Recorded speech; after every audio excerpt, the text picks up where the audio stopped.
These girls are all student council members. They are Fujimigaoka eco-activity leaders. They are now talking about a compost package design. The compost comes from school garbage, such as kitchen refuse from home economics lessons. Their senior students made the Charter of the Global Environment, declaring the guiding principles of our school. And they have been working on making posters and other things to enlighten the sense of environmental protection which comes from our charter. In 2000, we completed a new school building with various environmentally considerate systems that make for an ecological campus. It has a water recycling system. In this water recycling system, the rainfall comes through the roof into a basement pool. The water there is then filtered through a series of pools so that we can use it in the lavatories and for watering trees and flowers. We use the compost from the school garbage in the school flower beds.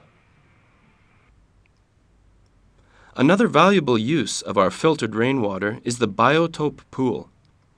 This biotope pool has made our students realize the importance of the ecosystem in our life. They can see Japanese killifish, goldfish, and aquatic plants that have lived for generations in this filtered rainwater pool. We also have a paper recycling system. Fujimigaoka students and teachers put all the used paper into the collection boxes. The paper waste collected in this way is to be made into recycled paper that will come back to Fujimigaoka and be reused. Due to this paper recycling system, there is little or no paper waste. So waste boxes in the classrooms don't have to be so large. In fact, they're very small. Here you can see the Fujimigaoka logo on a toilet paper roll. This shows that our recycled paper is reborn as a Fujimigaoka brand toilet paper, which is a good example of our eco-recycle system. Our recycled paper is also reborn as packs of Fujimigaoka brand tissue, which are given to school visitors. Since March 11, 2011, the Great East Japan earthquake has forced us to have a new energy challenge.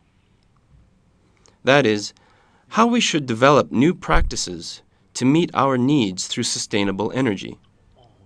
Since the earthquake, we have reinforced a daily effort to change our lifestyle in order to save on electricity.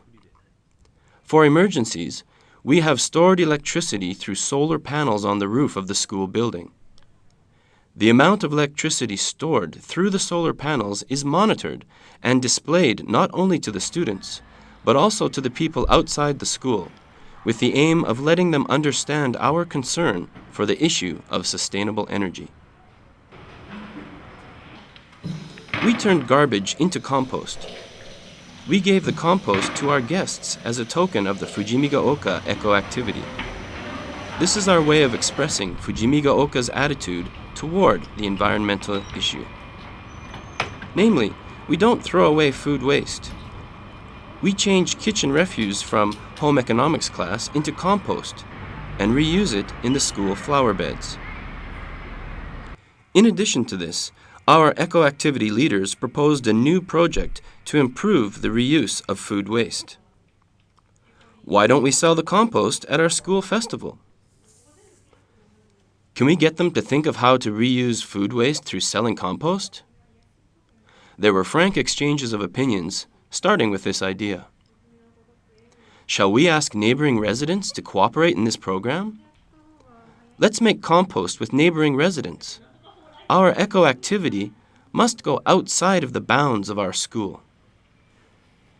The eco-activity leaders suggested to the board of the neighboring shopping mall that we make compost together. We'll collect used tea leaves twice a week from the tea shop.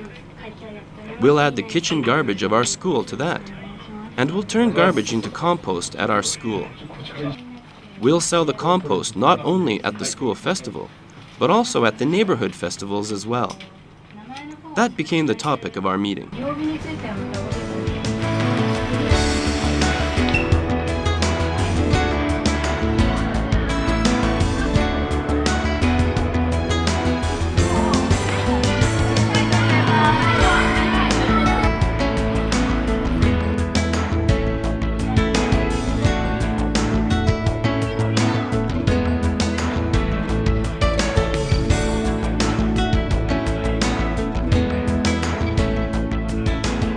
Students visit the tea shop to collect used tea leaves.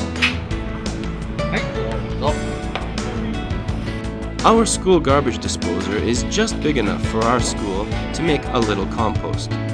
Nevertheless, this student-oriented action is raising everyone's awareness about protecting our environment.